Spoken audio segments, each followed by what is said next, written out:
মায়ের প্রতি আমাদের যে একাত্মতা, তো এই সবকিছু নিয়েই মূলত তার মানে আমাদের যে এই যে প্রত্যেকটা নিয়ত যে আমরা বয়ে চলেছি, যে আমরাও যেমন বহমান, যে আমাদের জীবনের স্রোতের সাথে আমরা যেমন ভালো খারাপ মিশিয়ে বয়ে চলেছি, এই সবকিছুটাই আমার এই মানে কি বলবো, আমার এই কাজটার মধ্যে বা এই প্যান্ডেলটার মধ্যে এলে তোমরা সেটা উপলব্ধি করতে পারবে। এবং প্রত্যেকটা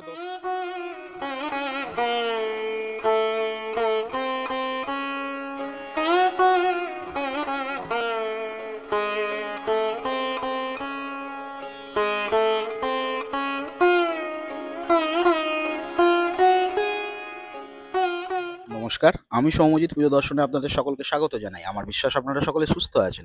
আজ পুজো দর্শনে পুজোর আড্ডা আমরা এসে উপস্থিত হয়েছি নাগেরবাজার যশোর রোড অধিবাসী বৃন্দের পুজো মণ্ডপ প্রাঙ্গণে। পেয়ে গেছি এবারের শিল্পী সৌরজিৎ ব্যানার্জিকে।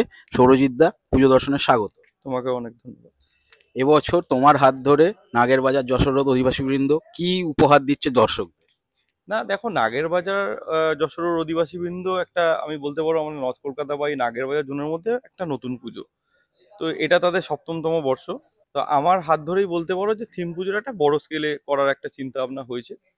তো সেখানে আমি চেষ্টা করছি একটা নতুন করে একটা ভালো কিছু একটা উপস্থাপন করার এখানে, যাতে পুজোটা থাকে এবং তার সাথে একটা শিল্পের চর্চাও থাকে। তো এই দুটো মিলেমিশে আমার এবছর সাবজেক্ট হচ্ছে দশারণ্য, সেটা নিয়েই এখানে কাজটা করছি মূলত। এখানে চারপাশে দেখছি অনেক বাড়ির কাটিং রয়েছে, মেঘ রয়েছে, কি ব্যাপারটা হচ্ছে? না, ব্যাপারটা হচ্ছে দশান্ন কথাটার একটা একটা ভাস্ট মিনিং আছে। তার মধ্যে একটা দশমহাবিদ্যাও একটা পার্ট, সভ্যতাও একটা পার্ট, আমরাও একটা মানব জাতি সেটাও একটা পার্ট। সেরকম মা দুর্গাও একটা আমাদের মধ্যে বিরাজমান একটা শক্তির প্রতীক, বিশ্বাসের প্রতীক হিসাবে। তো আস্থা, মায়ের প্রতি আমাদের যে একাত্মতা, তো এই সবকিছু নিয়েই মূলত তার মানে আমাদের যে এই যে প্রত্যেকটা নিয়ত যে আমরা বয়ে চলেছি, যে আমরাও যেমন বহমান, যে আমাদের জীবনের স্রোতের সাথে আমরা যেমন ভালো খারাপ মিশিয়ে বয়ে চলেছি, এই সবকিছুটাই আমার এই মানে কি বলবো, আমার এই কাজটার মধ্যে বা এই প্যান্ডেলটার মধ্যে এলে তোমরা সেটা উপলব্ধি করতে পারবে এবং প্রত্যেকটা দর্শকই উপলব্ধি করতে পারবে। তো আমার সেটাই আশা যে এখানে যারা যারা আসবেন এবং তারা, আমার মনে হবে যে একটা মা দুর্গার সাথে এবং নিজেকে এবং প্যান্ডেলটাকে নিয়ে একটা একাত্ম বোধ করতে পারবেন। তো এটাই আমার একটা ভালো লাগার জায়গা বলতে পারো। প্রতিমায় কি চমক থাকছে?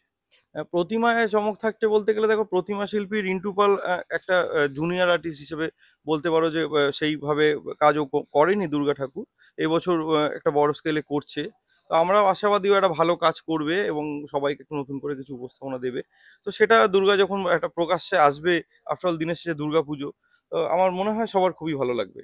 আমাদের পুজো দর্শনে দর্শক বন্ধুদের জন্য তুমি যদি কোনো বার্তা দাও। না, পুজো দর্শন তো মানে বিগত বছরগুলো যেরকম মানে ভিউয়ারশিপ দেখিয়েছে বা অনলাইনে মাধ্যমে দুর্গাপুজো প্রত্যেকের ঘরে ঘরে পৌঁছে গেছে, আমরা এক্সপেক্ট করব আরো ভিউয়ারশিপ অনেক বাড়ুক, আপনারা অনেকে দেখুন এবং পুজো দর্শন দেখে প্রত্যেক প্যান্ডেলে প্যান্ডেলে ঢল নামুক দুর্গাপুজোর দর্শনার্থীদের, আমি এটাই আশা করব। যশোর রোড অধিবাসীবৃন্দ যেহেতু নতুন পুজো হিসাবে কলকাতার মানচিত্রে উঠে আসছে, যে সকল দর্শক বন্ধুরা এর লোকেশনটা জানে না তাদের জন্য যদি একটু লোকেশনটা যদি বলে। না, লোকেশনটা একদিকে খুবই ভালো, কারণ আমার এই আশেপাশে পুজোগুলোর মধ্যে পুজো হচ্ছে নিয়ারেস্ট তোমার পরে হচ্ছে আপনার অর্জুনপুর, আমরা সবাই দমদম, মলপল্লী, দক্ষিণপাড়া। আর আমার এই পুজোর হচ্ছে একদম নাগেরবাজার মোড়েই, মানে মেট্রো থেকে কেউ এলে তোমার দমদম স্টেশন নেবে, টুয়ার্স অটো করে চলে আসতে পারবে। আর দমদম পার্ক থেকে এয়ারপোর্টের দিকে গেলে তো রুট কানেক্টিং ওয়াইজ আসতেই পারবে। তো location wise is very good, মানে খুবই সুন্দর একটা লোকেশন এবং অন রোডে, যশোর রোডের ওপরই পুজোটা হয়। তো আমার মনে হয় ঢল অনেক নামবে দর্শনার্থী। তাহলে দর্শক বন্ধুরা, এবারের পুজো আমাদের সকলকে অবশ্যই আসতে হবে নাগেরবাজার যশোর রোড অধিবাসী বৃন্দের পুজো মণ্ডপ প্রাঙ্গণে। অসংখ্য ধন্যবাদ।